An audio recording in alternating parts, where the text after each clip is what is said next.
What's already? Good morning. Happy Monday.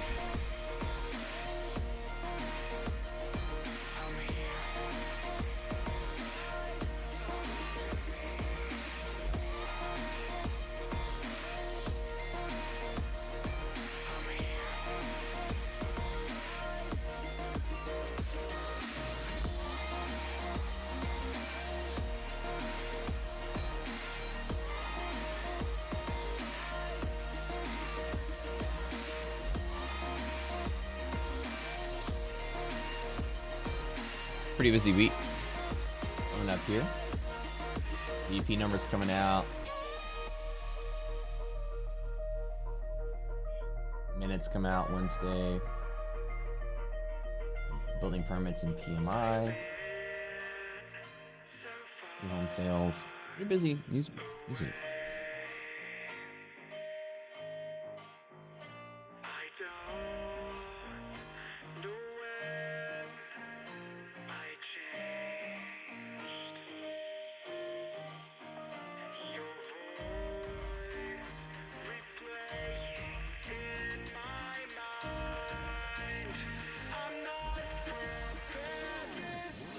Smash that like button. I'm just reading through some earnings got this week.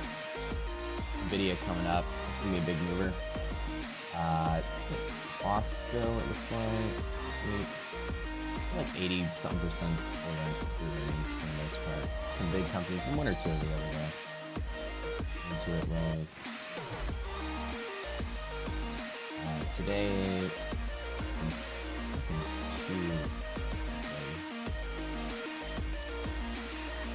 Light day kind of going to GDP. It's gonna be a big mover this week. Lots of big data points coming out. Tuesday, Wednesday, Thursday, all days.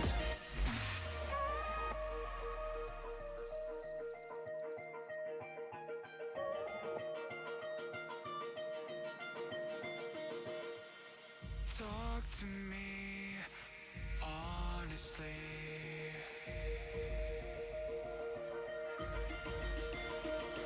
I'm here.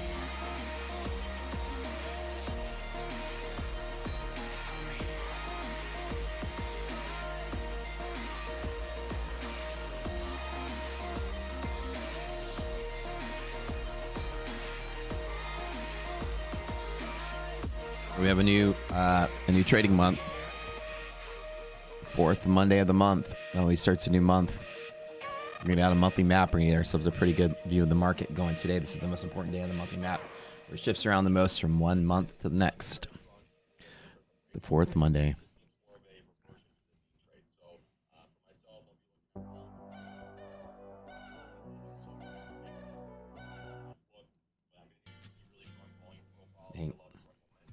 I think time about to talk on spaces real quick.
All right, guys, let's get ready to get going.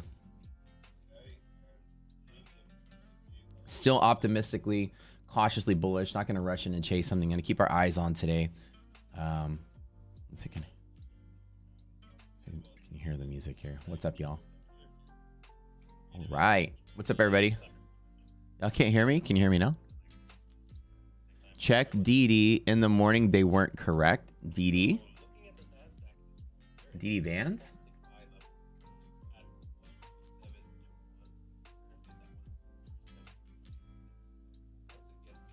Oh, interesting. Let me double check. Well, hold on. Oh yeah. Hold on. Hang tight, you guys. Let me pop that back up. That's weird. Let me double check that those numbers are right. I did it from my laptop. That could be why. Oh, yeah, you guys are right. Okay. Manuk. Y'all are right. Let me go ahead and mark that up. 41.98. Y'all need to let me know if that's off. I'll run it again. I can just send me a message if that ever happens again.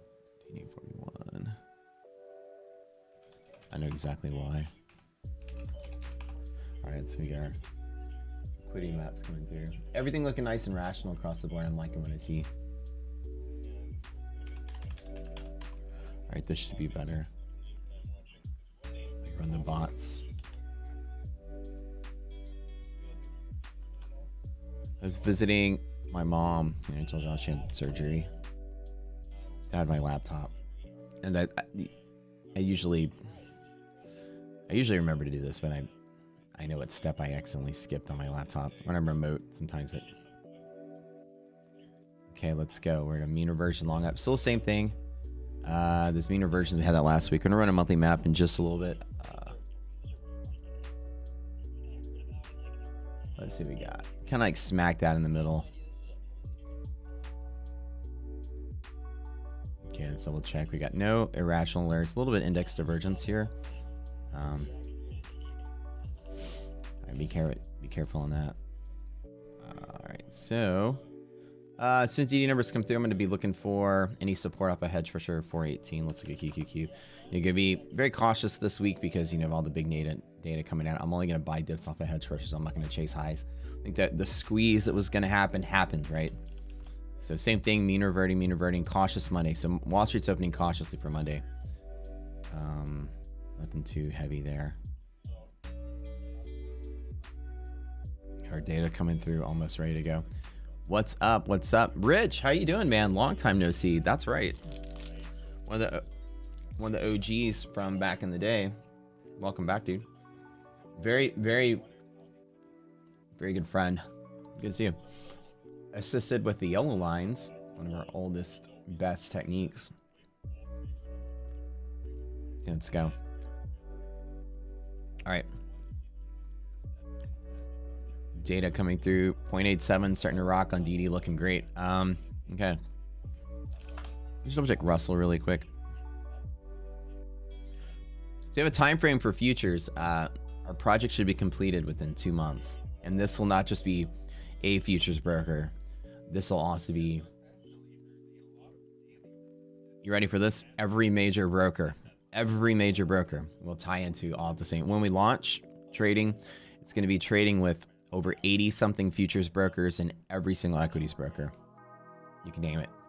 Name somebody. We'll connect to it. We're going to release all of them at once. So that's the big reveal. Coming soon to a trading platform near you. Think about it. Your TD Ameritrade, TradeStation, Trade-Evate, Ninja Trader. We'll connect all of them.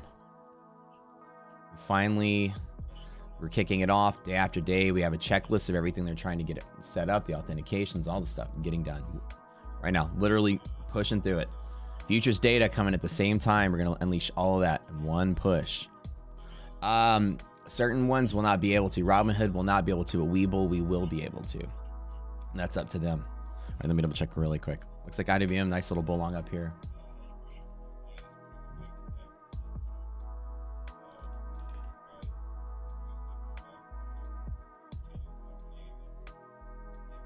What are you guys talking about?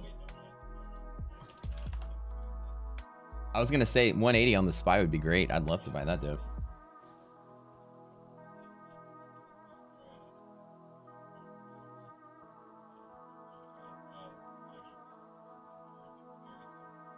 Oh yeah.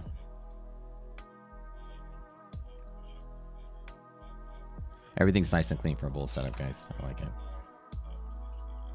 The upper DD bands.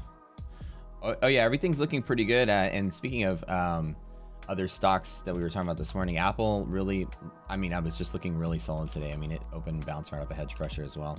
So we got pretty much long signals across the board. Market's looking pretty solid. I would say nothing to me is getting any signs of and look, as I'm talking, there's just green candles on top of green candles. I am looking for a possible maybe like 422 SPY this week, but like I said, there's no volatility that I can see coming out of the woodwork. So this is gonna be a clean week, I guess, starting off.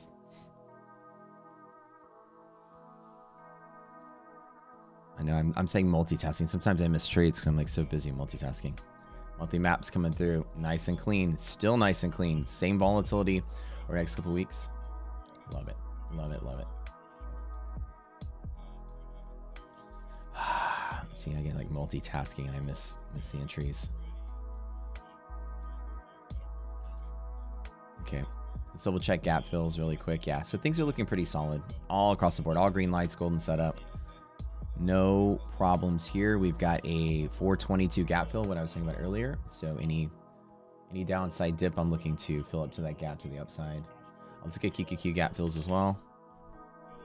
Yeah, smallest redistribution down for SPY. Let's get as flat as it gets. I'd say about 350 or so on QQQ is probably where we're going.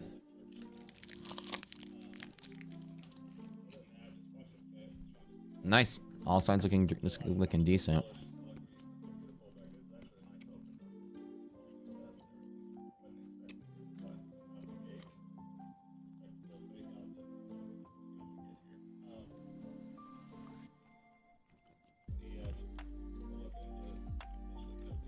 Full side support, DD. Yeah, all signs are great. Upside move to fill gaps over the course of the week. Is that a gap 177? Let me double check IWM. Upper DD band, exit targets. I do like what I see. Remember, we had that 42.21 yellow line from last week, so double checking this up here. Remember, that was our resistance point. We talked about yellow lines last week. That was our resistance that we dropped off of.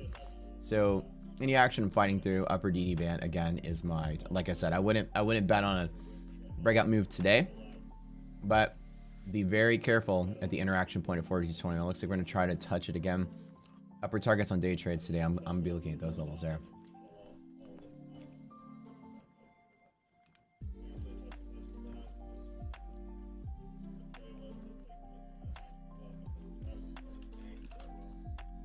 We're checking monthly maps. I mean, gosh, things look so clean.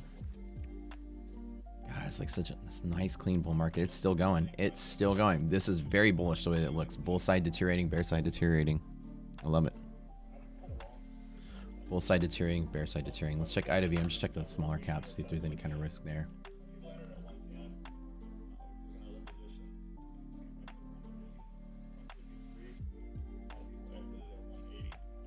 Yeah, this is really good.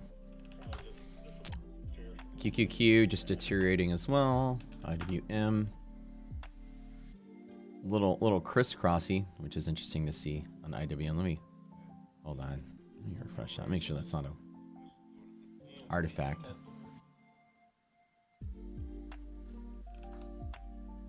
There it is. That was just a drawing artifact. That looked funny for a second.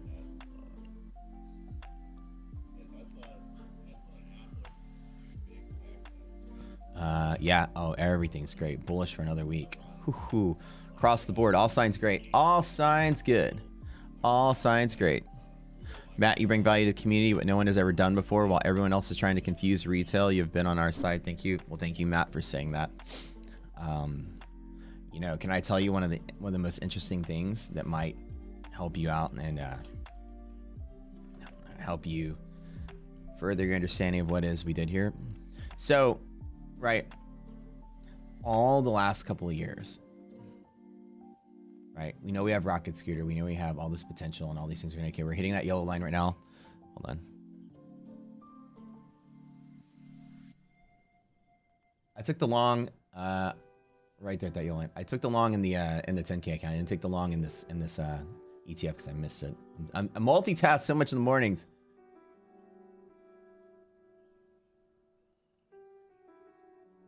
All right. Just $500 profit, nothing big. Guess I just took a little small on that. Oops. Okay, so there's that yellow line. I think that's kind of going to be a resistance finding point all day today.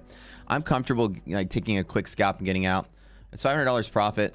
I didn't take it in the ETF test account. Literally missed it. I would have loved to have taken it, but you know me. I'm being Spaces podcast, getting the stream launched, talking to Dev, Team Fuel, and Roxy. There's a lot.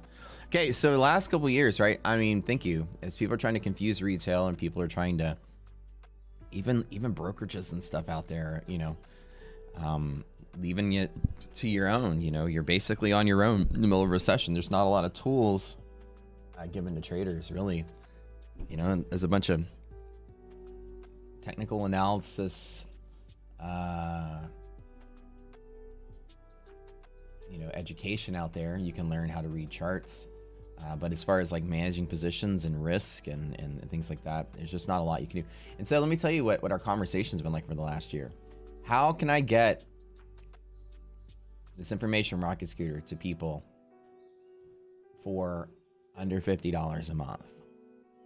And the ultimate goal was like, let me not take this to market and charge $500 a month for this amazing stuff. Yeah, you could and reserve it for elitist traders and everybody. But how do I get it to $50 or less? And we got it to 35 for the extended trial at least. How? So I can do that. Not how can I pad my pockets within every single thing, every single bump we get we get bigger, we reinvest in the platform. Like I'm not out here doing anything other than I can is to try to make sure that we create value for the least expensive as possible as well.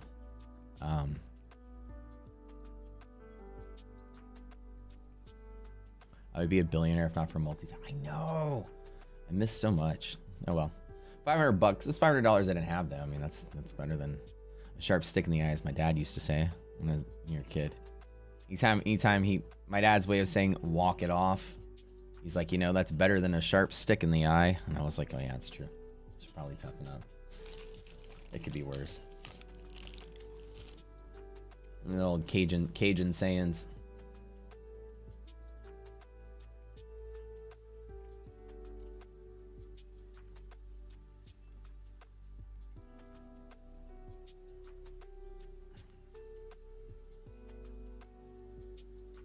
Yeah, and there's like Discords that cost hundreds of dollars a month. Yeah, but we give you a platform with data feeds for cheaper than some child with a Discord. They can shout options plays at you all day long and help you gamble your money to zero. So like to be on the side of retail is not just like creating a good product. It's also being in a place where I can empathize with the recession and where we are. Because I mean, it's like, you know, 2 years ago, conversations are, you know, we're going to be in a recession. How are we going to make sure that we're not a luxury product? You know, how do we make sure that we maintain affordability as, you know, it's a recession?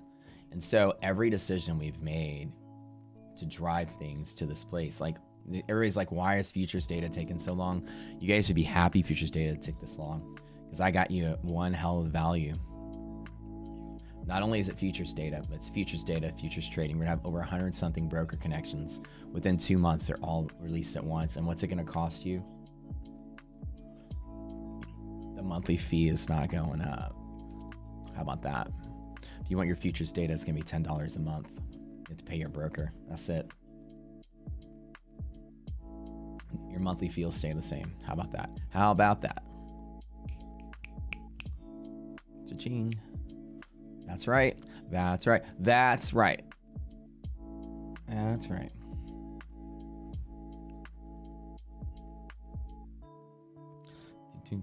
Okay, so let's tell you how to read a monthly map, you guys. Ready? All right, so monthly map, right? When the bull side, which is the dark gray, gets lower, the bull side is strengthening.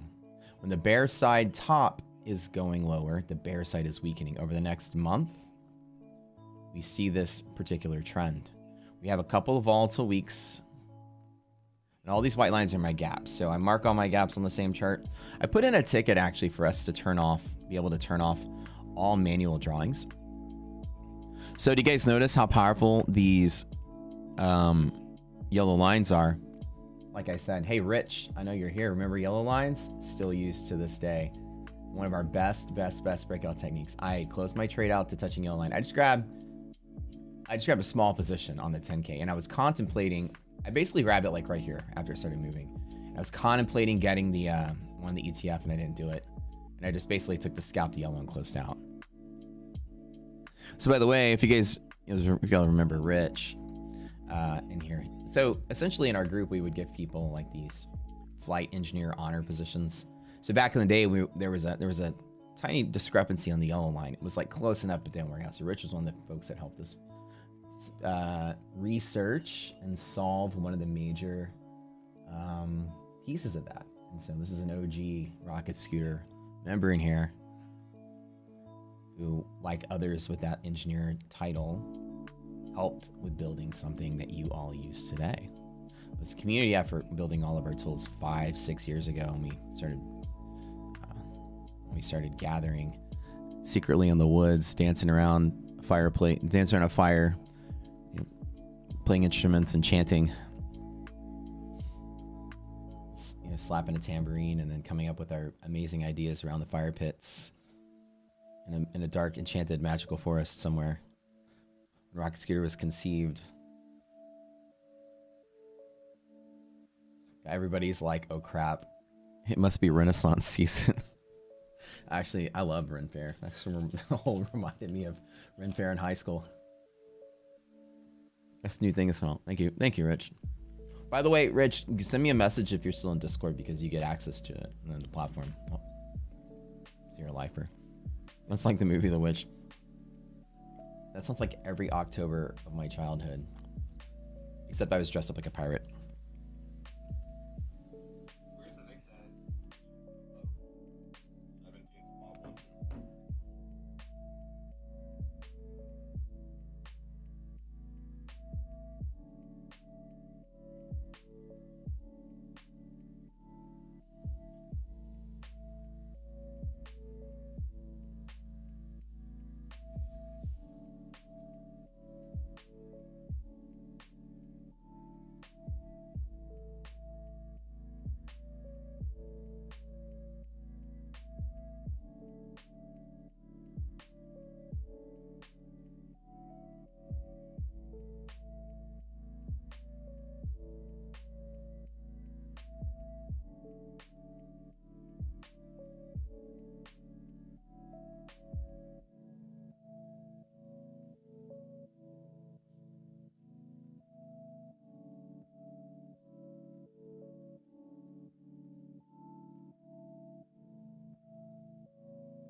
So I'm gonna sit here right here. I think we're pretty good.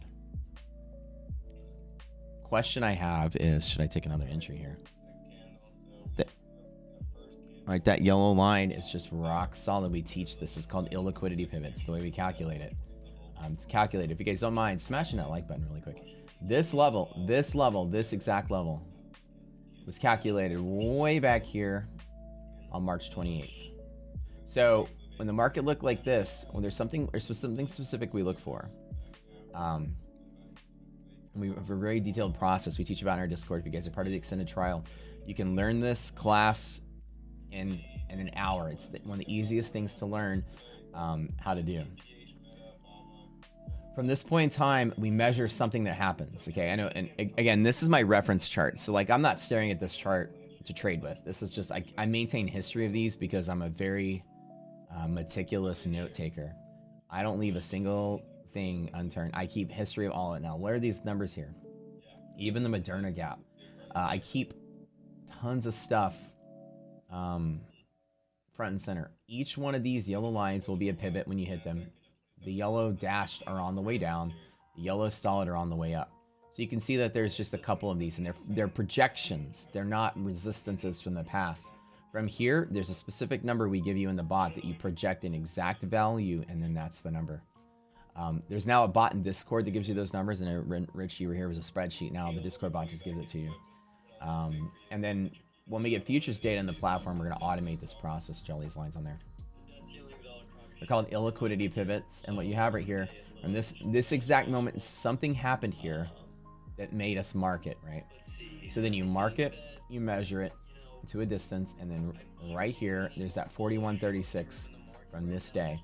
And watch what happens when you get to that yellow line level.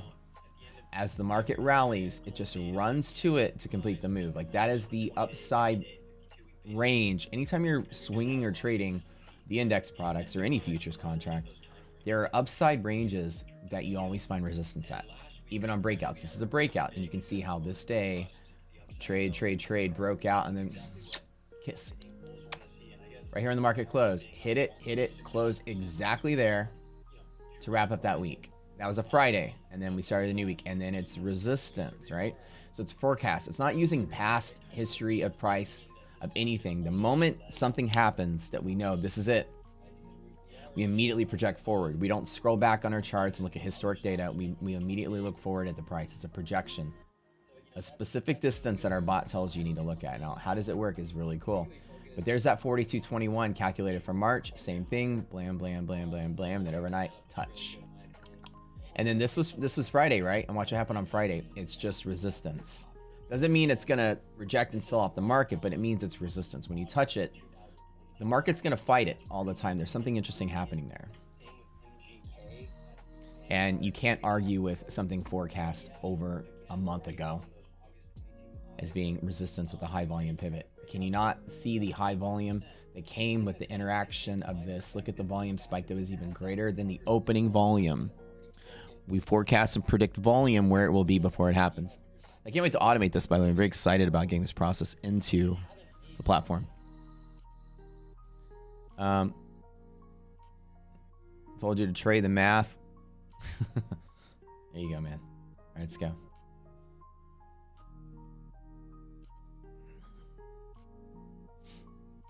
In all honesty, I want to see us move past that area today. It's up to anyone's guess what happens here. Let me go ahead and go to daily mode.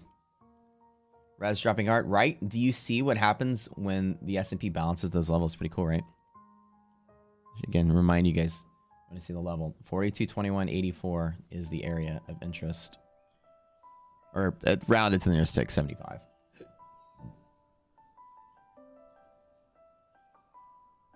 Rounded to the nearest tick.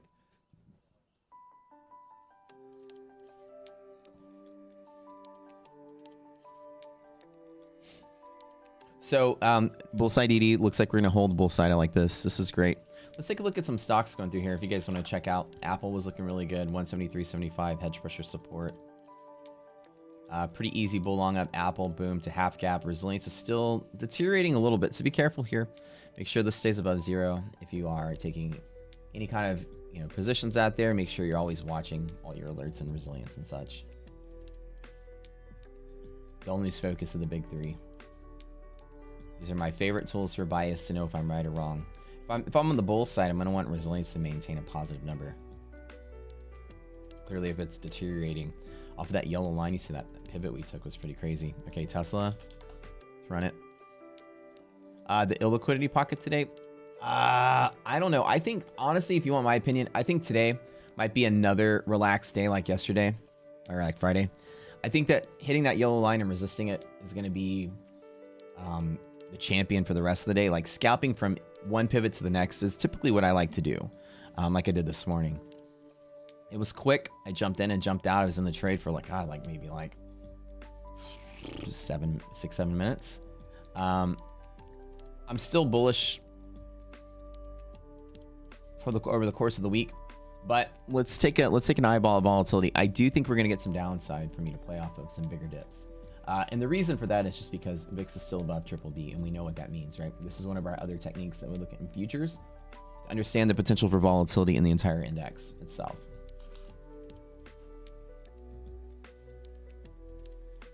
Right. So whenever you're above here, the market just has overshoots, pivots, volatility still stays present, volatility stays present. I mean, I really want to get this down here for me to continue taking the longer bull run up mentality. for breakout highs going forward.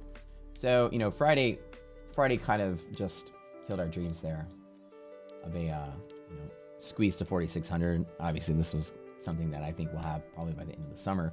But, you know, this week is going to be a little turbulent. So the idea that we have some baked in volatility and means that I think I'm going to get dips to buy alpha. So anything that ends up down in here, I think we'll end up in the bull zone and stay put. Nasdaq is hitting a limit, an upper limit, about 13,960 today. 956. So we're pretty much at the end of the observable day anyways, right? DD band rule states that I'm looking for an interaction with DD band. So Nasdaq's about to peg out right about 13,956, give or take. So that means that I think the S&P is probably going to have a rejection point today and then stabilize somewhere in here. So I think the idea is that trade ranges, right? In this environment, it's not, let me take the long so I can get the breakout play. Like today, I jumped in the long late and I got here and I closed out. I literally was in and out because I don't see a clear path to the upside. And then of course I saw Nasdaq, it's pretty close to the end anyways, right? So observably, right, I only trade until one of the indices. When you have all golden set up and all things look great, I usually hit it hard. Today I did and I hit it light. But I usually trade till the first index touches the upper green band and call it. So all signals were good, right? All bull signals, we call it the golden setup. Everything's beautiful today. Shorting is a sucker's bet from the start of the day, right? All lights are green. DD. And this is the great part about our strategy, right? Or our style that we teach here. Bullish, bullish, bullish, bullish, bullish, all green. Everything was great, and look what happens. Goes straight line to the target. Can you incorporate Rise, Security, and Thinkorswim? So Thinkorswim, like many trading platforms, doesn't allow you to import data to their platform to display on their platform. It's just their choice. I could hand you indications to program on Thinkorswim, but see, then I have to hand you source code, right? So here, let me tell you what we did that's better. You'll be able to trade through your Thinkorswim through our platform in 2 months. You'll be able to log into your TD Ameritrade account in our platform and execute orders through Thinkorswim looking at our platform. We give you the tools here. You don't have to install anything elsewhere. It'll be as simple as clicking a button. The DOM opens up. You'll have a list of like a drop down that'll have all your brokers that you've attached.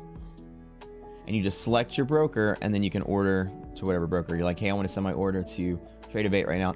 Click, go. Oh, you know what? I want to make an options trade in Thinkorswim when we get to that point. Let me drop down. Okay, Thinkorswim. Boom, this order goes Thinkorswim. Oh, I want to make a trade to Ninja Trader real quick. Okay, boom. Okay, Ninja. All right, good. Order goes there. Just like that. So that's how we've envisioned the connectivity to every major platform. We'll have the most interconnectivity of any retail trading platform on planet Earth. Trade all of your brokers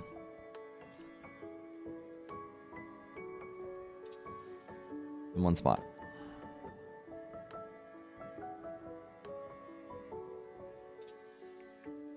So essentially, you just get the platform subscription, and then you have the ability to do that.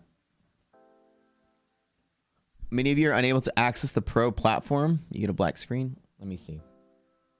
Is there anything in tech support? It said today.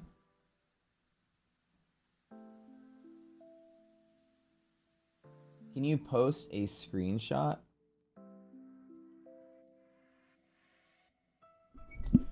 It's really helpful. Let me tell you, everybody. Okay. Number one, how to get help. Go read it. Let me teach you something. And I'm sorry that you're experiencing problems, but let me teach you the credo. Let me teach you something here. Don't skip steps. Don't even skip steps here. I'm sorry that you're experiencing problems, but nobody's helping you because you skip steps. Come here, how to get help. It'll tell you what you need to do. Post a full screen screenshot of what's going on, and we'll jump in and help you very quickly. So if you're seeing something, post a screenshot of what you're seeing. Easiest way to do it. So people are saying they're having issues with Pro. Okay. Thank you, guys. I'll send it right over and get a ticket filled. we found out that, you know, it could be a browser thing. Try different browsers, see what's happening.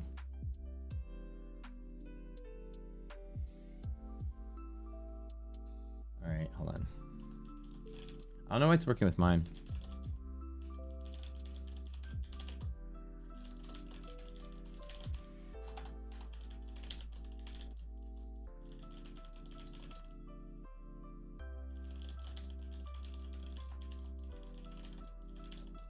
Help me out really quick. Type which browser it is, and I'll get you a ticket. All right, let's get on it. Thank you for letting me know. See, don't hesitate. Let me know as fast as possible.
Yeah. Good deal. Let's see all the way here. Deteriorating res. Very clean, very clean, very clean. You see that right here? Very clean, very clean. Yeah, just...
Yeah.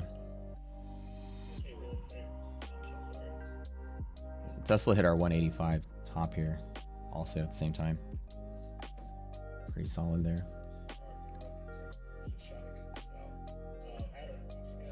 Yeah. Yeah, bull zone. Well, I would say you didn't open in the bull zone, did you? So the rule is if you open in the bull zone and all things are or all things are rational, then you stay in the bull zone. We didn't open in the bull zone. We pushed into it. It's different. So what we noticed was statistically, if you open in the bull zone, you would tend to stay in the bull zone. And our back test, right? That's where that came from. You don't open the bull zone. That statistic doesn't say you move and stay in the bull zone. If DD is bullish and you're in this mean reversion, the trade actually just breaks the tide to there. So it's an in and out. You don't bet that you break in and keep going. So if you open up here, DD being bullish, you bet that you support there. If you're opening down here, DD being bullish with nothing in the way, you bet that you touch that. Or you can bet. If DD's in the middle, it's the same thing. Or if you're in the middle, you can long off of the support if DD is all these are DD's positive. So let me just draw this. So bear zone kisses the bull zone, and then I would be out of the trade. From the middle, at mean reversion, which means you tie break the middle to bull zone, and again I exit. Or if you're falling inside of here, I will long from the bear zone back to the middle. I didn't say that right last time. I trade back to the middle from bear zone. So today on SPY, as long as DD is bullish, there's another scalp there, but a very quick scalp. Does that make sense? I could trade, and then of course other clues will help me out. Like for instance here with resilience being negative, clearly another reason for me to exit along from there.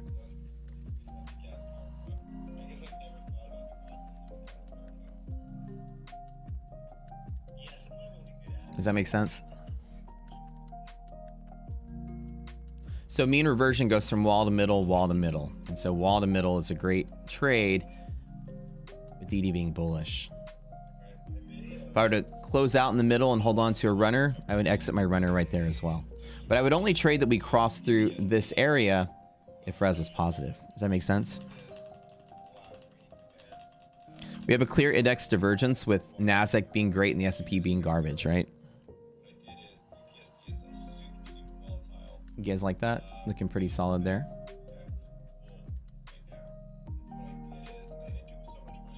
Brave and Chrome. I use Edge. Try it with. All right. Let me make sure our team is on it really quick.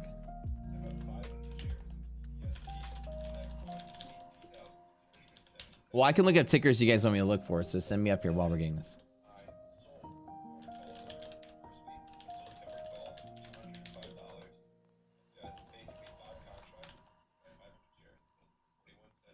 Try Edge. It's working for me and Edge. No clue what's going on with something else. We didn't push any new update. That's really odd.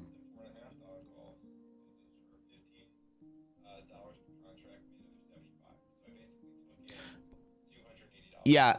Well, so DD would support even though resilience was negative. Okay, let's start. Let's answer those questions really quick. You won't likely see that case. If you have to make the choice between the two, if you're up here and DD was positive and resilience was negative, ooh.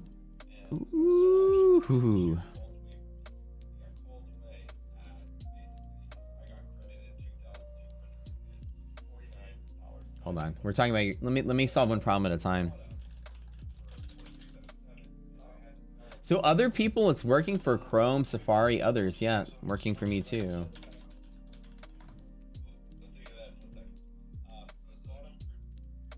Oh, hold on.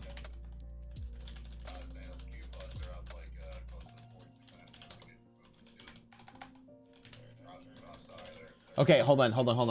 I got an idea. If you're having a platform issue, send me a message with the login information that you have. I think I have a suspicion. Send me a DM really quick. With your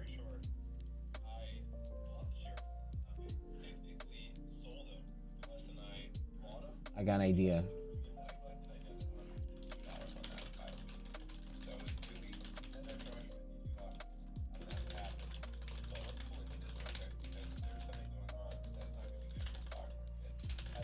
It's not an everybody issue. It has one issue. Okay, hey, Karan. So Karan, work with me, bud. I got you. Okay, hold on. Okay.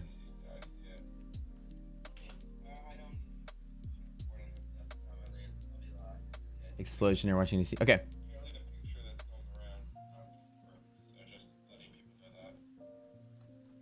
Okay, that was a very interesting setup there. We are breaking heads, should be very quick. Yeah, so we have explosion near the Pentagon, what somebody said. What the heck?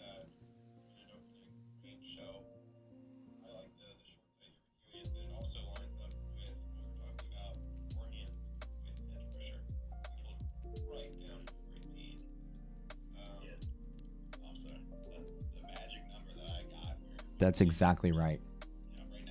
No, no, no, no. Okay.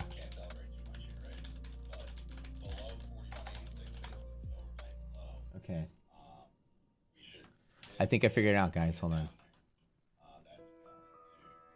Shit. I figured it out. I figured it out. I figured it out. Okay, I know what the problem is. It's only gonna be some accounts. I know what it is.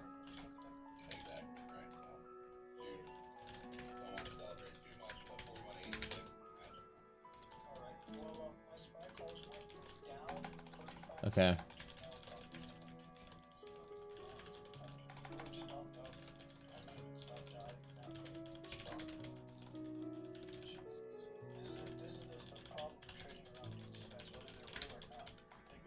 Okay, I figured it out. Okay, so nothing you do is gonna be able to fix it. We're gonna put in a hot fix for this.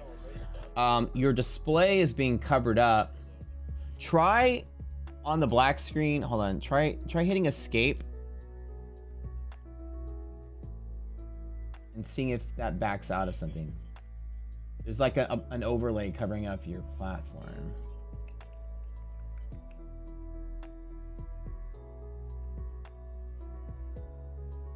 Y'all, I'm gonna tell you, I figured it out already. Shoot. Yep.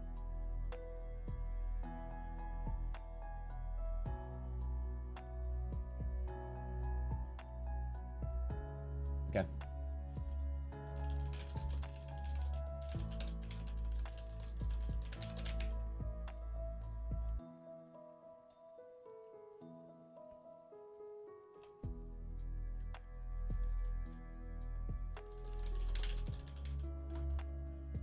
Okay, hold on. I'm gonna ticket. Thanks for your patience. Yep, that's our bad. Okay, that didn't work. Okay, I was just testing something out.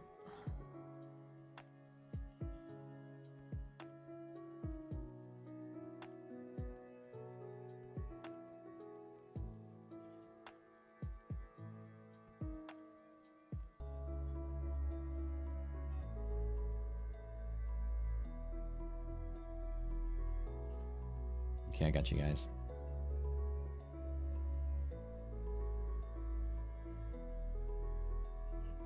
Okay. Alright, come on in. New phone. Okay.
Okay.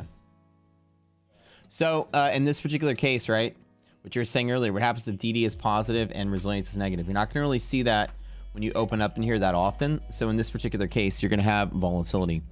These things should not be competing with each other. You're not going to have a bull side with a gap down. That divergence is going to cause that unusual volatility, right? So it's really hard to gauge and measure. Obviously, this dump on an event, the market's going to love there. So if you did, like I said, this is exactly the trade I was talking about earlier. If you did long from here to here, or scalp from there to there, which is again the trade I was talking about taking. Again, I'm missing that because I'm dealing with the platform stuff, but that's it. Like I would scalp from here to here and close it out, not trading advice or anything. But the one I was talking about this morning, that nice little leg was there as well, right? Worked and dashboard would open.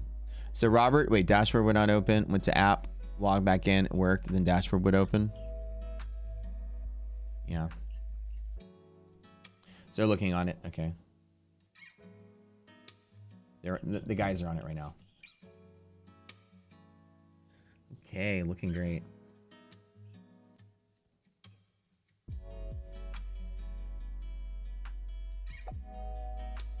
Okay.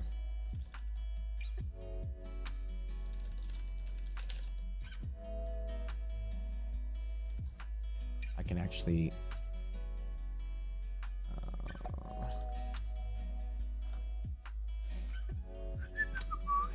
all right, I can actually recreate your experience now. Let me log in. So that was a nice textbook trade from here back to there as well. Like I would, like honestly, I would have scalped from there to there. I would have closed out as well. And it was quick and I missed it, but you go really right. I gotta solve this thing first.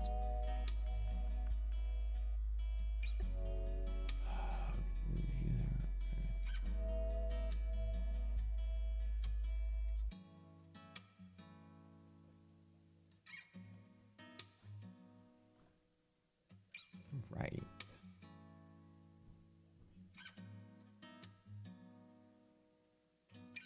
Yep. I verified it.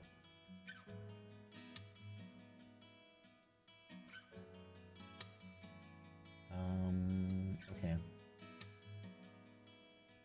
So one of my test cases, I logged in as you and I experienced the same thing. It is definitely related to the account, not the platform. There is something that's redirecting. So thanks for letting me be your test case today for seeing your email. They're working on it immediately right now.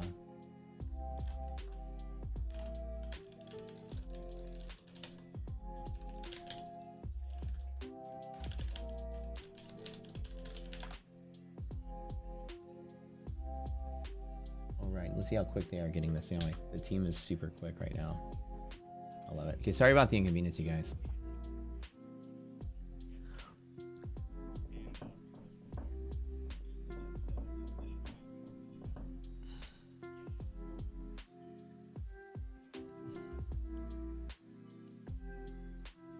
So when you have two indications pointing different direction, right? That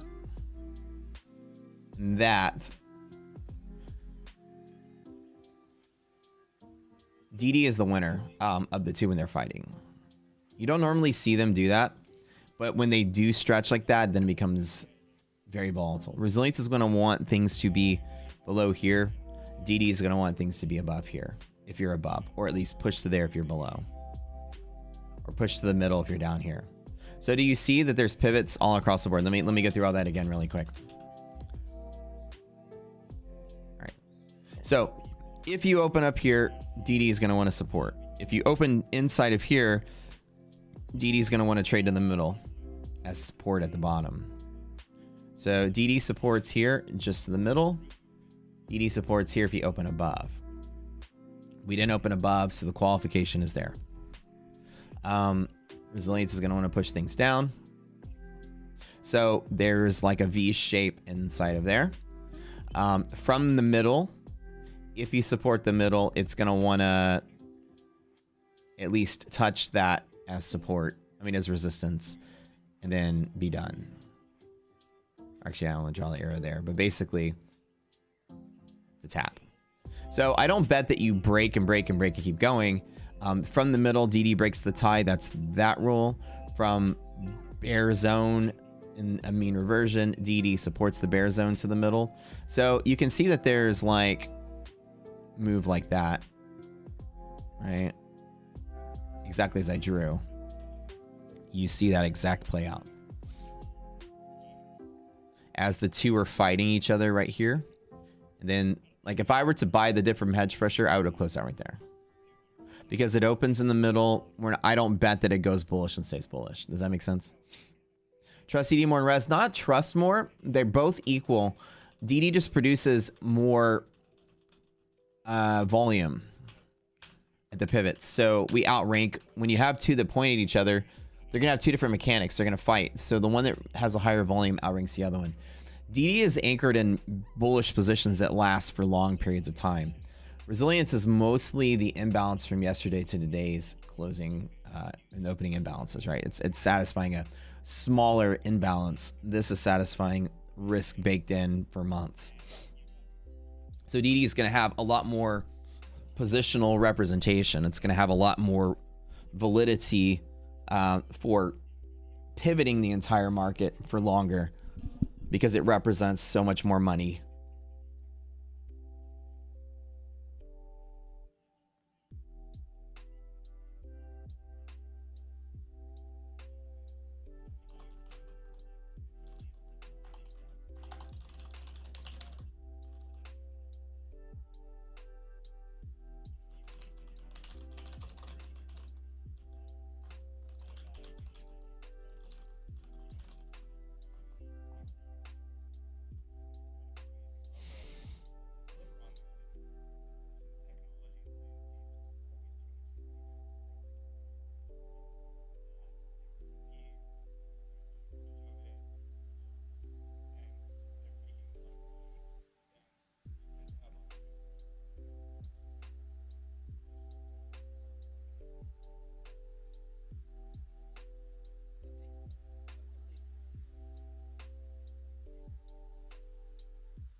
Yep. All right. I swear I'm like the multitasking champ sometimes.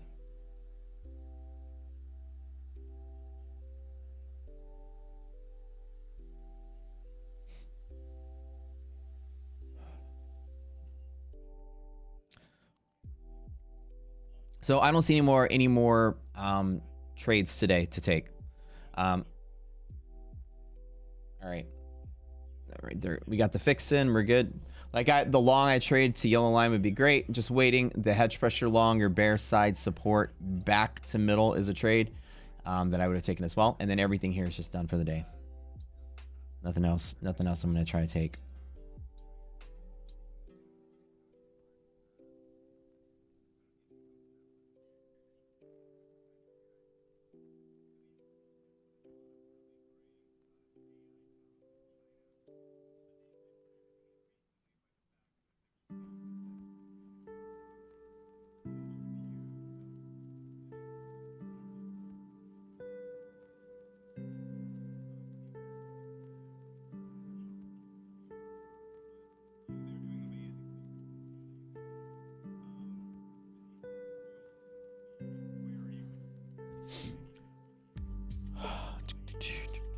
Yeah, we apologize for that.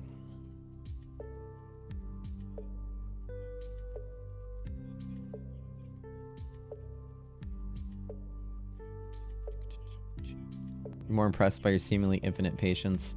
That's just years of getting your ass kicked in the market. You tend to learn how to just, you know, take it. When I came up through the ranks a long time ago, you just learn to get combat hardened, I guess. It's a little bit like, you know, you just see like, the more you do this, the more you get used to the environment. I'm sure if I was an astronaut, the first time we do a spacewalk, I'd probably wet the inside of my spacesuit looking below me and seeing nothing but planet. But I'm sure the more I do it, like the more comfortable you are in the environment, and it doesn't phase you, because you've pretty much seen everything at least once, and so you're comfortable under those foreign environments, and nothing's really surprised you anymore. In general, but that as well. Oh, in general, well, I guess that might be 13 years of yoga. I tend to like be a very chaotic mentality upstairs sometimes, and my brain never turns off. I'm always dreaming, always brainstorming, have a hard time going to sleep because I'm always thinking. My least favorite part of my day is when I lay down to go to bed. It's always a fight for me to go to sleep. My body just never wants to leave its frontal plane of awakeness. My brain is like, no, wait, I got things to work on. I'm always trying to. So I got into yoga a long time ago as part of my fitness routine to kind of like teach myself just to like be present and chill the fuck out. It works pretty well. Works, but I think like honestly, if I had to tell people like a great thing to get into if you're going to be a trader is fitness or some kind of disciplined type thing, like dancing, martial arts, you name it, something where you train in some kind of physical activity that provides exhaustion and discipline at the same time.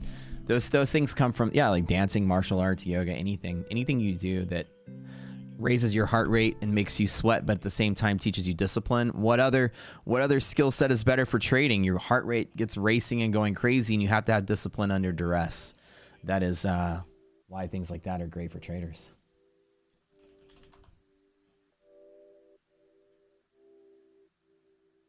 You know what I mean? You're practicing doing your job in a stressful environment where you're anxious or working hard or blood pressure up. Matt's a fitness guy. Matty Deep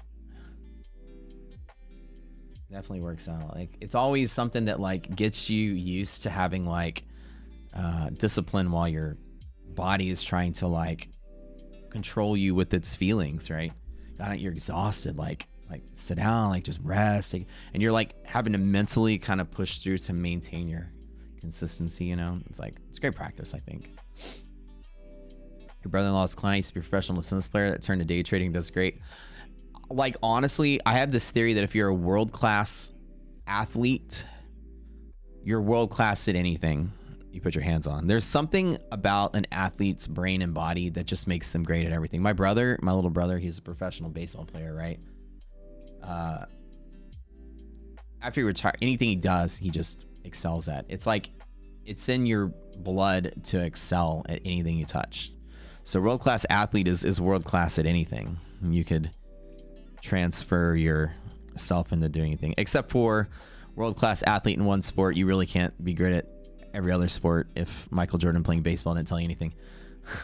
But you're still world-class at anything you do, whether it's a business or job or whatever. You tend to be, you have that champion's mentality. You don't lose. You take a beating. You can take criticism. You can work under pressure. Imagine throwing a baseball straight.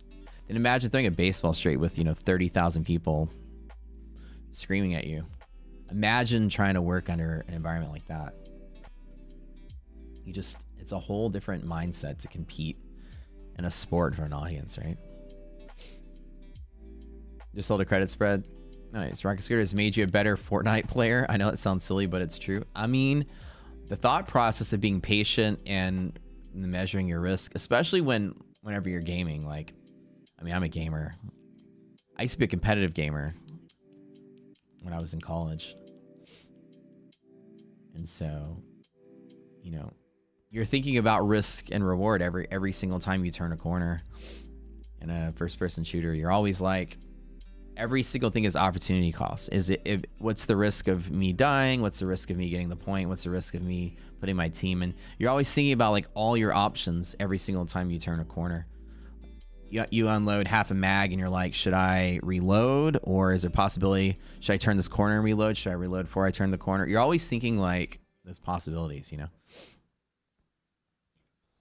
I learned the skill that my buddy, who was a professional Halo player, who I played with all the time, back when I used to compete in college, the number one thing he did that he thought he did different than everyone else was he didn't reload. He's like, I have better aim than everybody, therefore I reload less. I waste less bullets, therefore I reload less. He's like, how many times you get caught in reload animation where someone starts taking you down and you're stuck and you die? He's like, I do that less than you do, which means I die less than you do from randomness like that. And I was like, oh, So he's playing the odds. He's like, my goal of getting killed less is to actually have better aim. Not because I can kill people faster, but because I can have more bullets left in the mag before I have to reload. Which means I reload less, which means I'm caught less in a reloading animation. I'm like, oh wow, you're really thinking ahead. That makes a lot of sense. Oh, yeah. So then I started like trying to really just like empty the mag before I finished, and then reloaded. Like if I fought someone down and still had half the bullets left, I would turn the corner, look to finish, and then I'd reload. Hold on 1 second. They're talking to me. Yeah, it's made me a better gamer too.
Wait.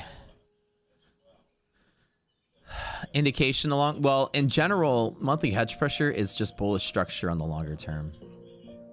Like it's probably way down here. New month, right?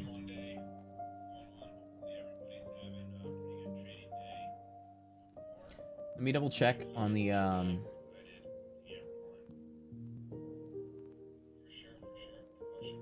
tech support.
So MHP, so when you look at all of them together, let me detail some of the ways to read this.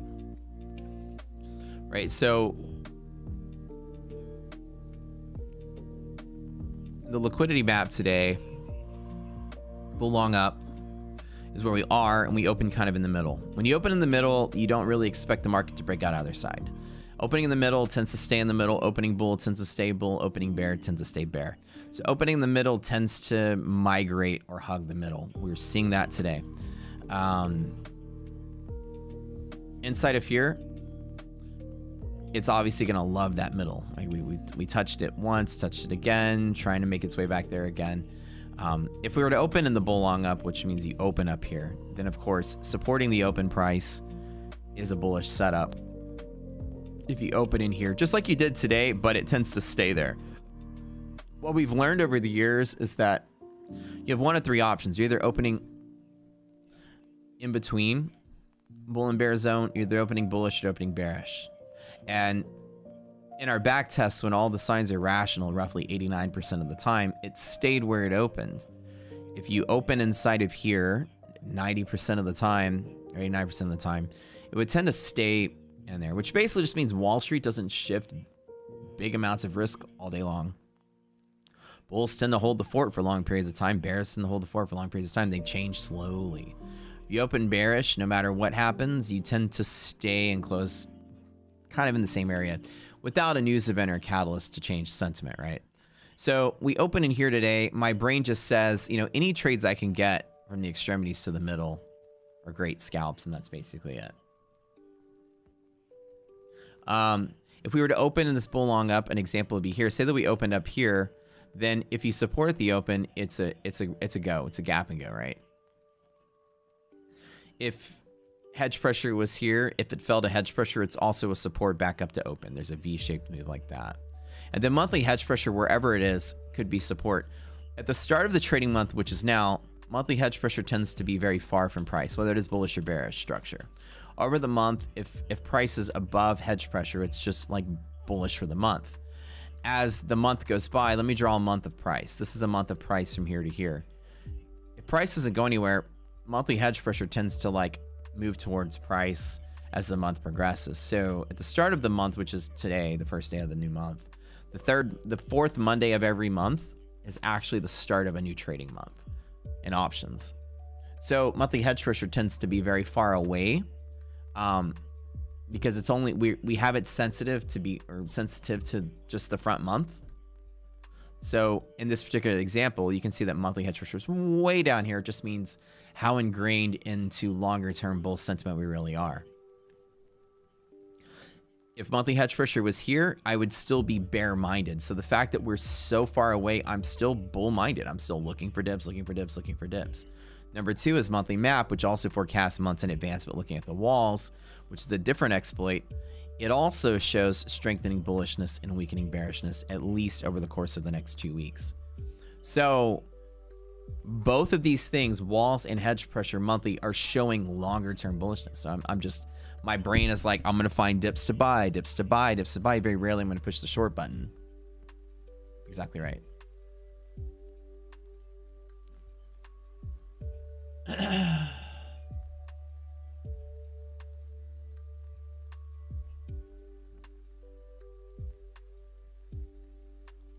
You guys are awesome. Thanks for y'all's patience. I love y'all.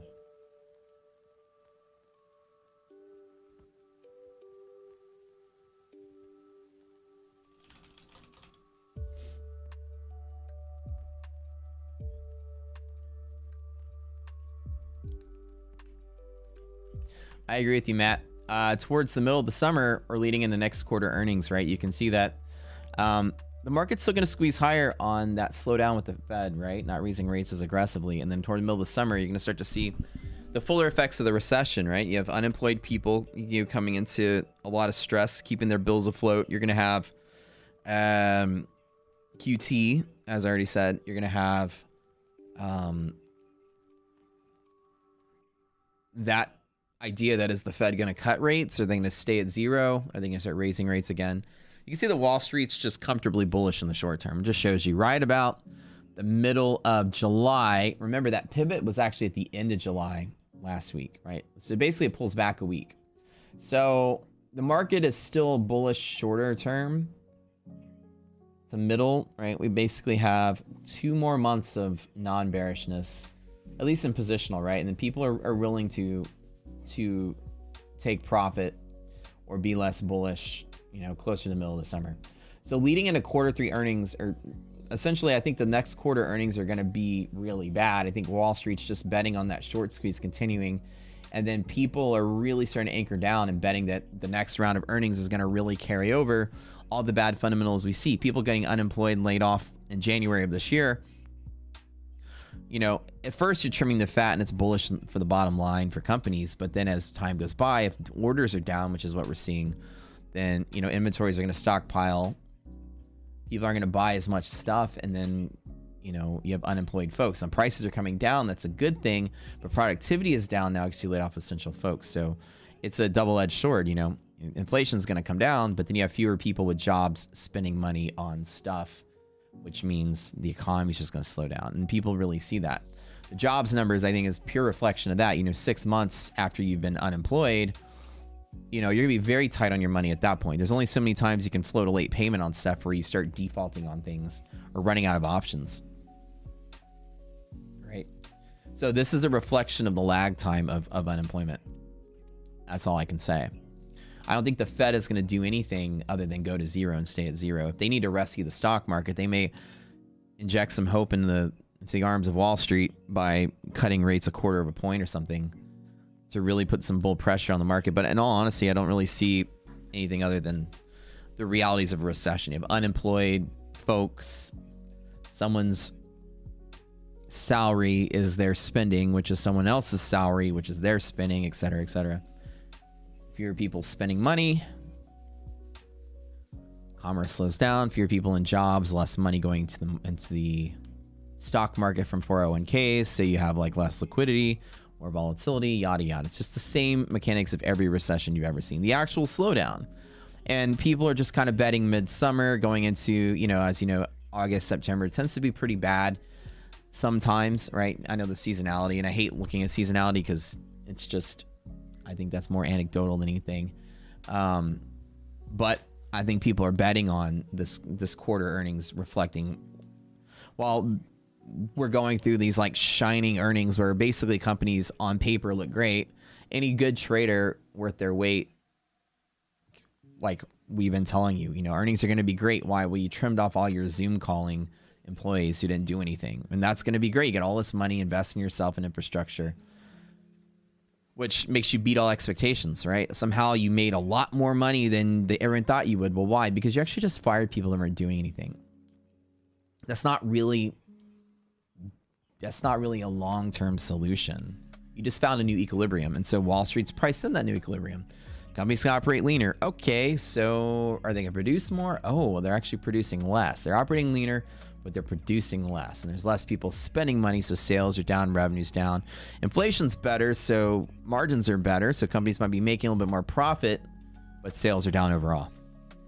And that's what Wall Street's expecting next quarter. And I think anyone can have, anyone from last summer who's understands the economy could have called this entire play. We're going to have layoffs. I did. I mean, that's exactly what I said. I said we're going to have layoffs. And as soon as you find those continual unemployment claims going up without those folks getting back to work, you're going to have to see the Fed taper off to zero so that we don't crash the stock market in the middle of a period of high inflation. So that played out. Now you're going to see the slowdown in Wall Street reflecting the actual economy. As anyone knows, layoffs are always bullish for a company the first quarter. And then the second quarter is the reality of the cost of those layoffs because, you know, there's always a stockpile of inventory. This company makes something. It's not like you lay people off. All of a sudden, productivity's down. What if you made 100,000 units of something and in retail, people buy 5,000 units a week? You still have 20 weeks before they're asking for your next wholesale purchase, right? And then they do, and then you don't have the productivity to meet it, or orders may be down. But people are burning through intermediate inventories now, so the problem isn't seen on the surface, right? But you can see because the new orders numbers are down. Companies aren't. The Purchasing Managers Index, right? You talk about all the different things that come through the new orders. Companies aren't buying lots of stuff in bulk for the future because current sales now are down. So you're buying less stuff in your Walmart than you did previously, which just means the demand is down. And why is the demand down? Because people are on month 5 of unemployment right now. So you are going to be very much pinching your pennies. And that's exactly where we are. And monthly map is reflecting that summertime, showing this. People are betting on us having this golden earnings just being a facade and back to normal. Recession is going to kick its ugly head back around middle of the summer, which makes sense. People are going to take profit before earnings. Exactly what this chart tells me. And that makes a lot of sense the way I describe it, doesn't it, right? So you have to think ahead as a trader, and monthly maps are very cool for me to see when Wall Street is ready to start, anchoring down on some hedging, right? People are going to be optimistic through the summer, and then once we get to next round of earnings, July to August, people are going to start taking profit. Easy as that. From the tax returns you prepare, people are getting hammered. You're noticing that? It's going to be a tough year. The recession is still here, but we still have a couple of bullish months ahead of us, right? So it's great to see that. Analyzing the COT like we do every week as well. Let's go ahead and make sure we take a look at that. The dealers are still positive, becoming more positive. There are still buyers hanging in here. There's still people shorting. Market's becoming more liquid, more participants, dealer holding the bag. This is a recipe for not a crash. So any single day that does collapse out, that'd be a very nice dip for me to get a low buy on. So I'm still bullish from dips. I'm not bullish for breakouts, and I do like it. So I'm going to be buying every dip through the summer still.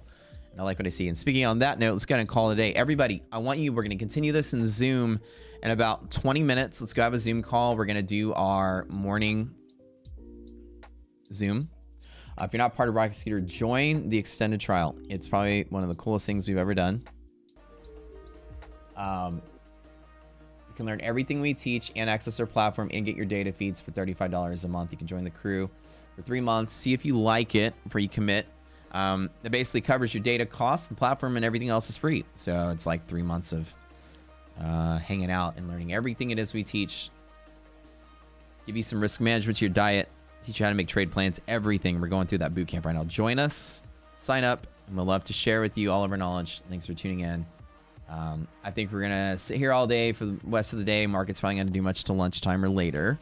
So might as well just kind of take it easy for the rest of the day. But we will get into a nice educational session today, cover some really nice things, and I continue the boot camp. Thank you guys for tuning in. We love you all to death, and we'll see you all tomorrow.